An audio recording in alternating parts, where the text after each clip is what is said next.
কয়েকজন আপনারা জানেন যে কি করা হয়েছে, সাসপেন্ড করা হয়েছে, কাউকে অ্যাটাচ করা হয়েছে এবং একটা ইনকোয়ারি কমিটি করা হয়েছে।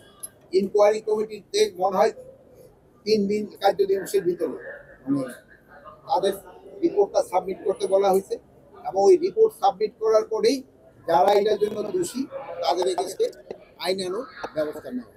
লোকের কাছে এরকম কোনো নিষেধাজ্ঞা পাঠাইছে কিনা আমি জানি না। বিভিন্ন মিডিয়াতে অনেক সময় ভাই আপনি অনেক কথা একটা শোনেন, অনেক কথা বলেন, কিন্তু আমার কাছে এই ব্যাপারে কোনো কিছু নাই। আপনি যেহেতু বললেন আমি আবার ইনভেস্টিগেশন অফিস থেকে কাগজ দিয়েছেন এই বিষয়ে এসপি অফিস থেকে যদি স্বরাষ্ট্র মন্ত্রণালয় কোনো কাগজ পাঠাইছে আমার জানা নাই।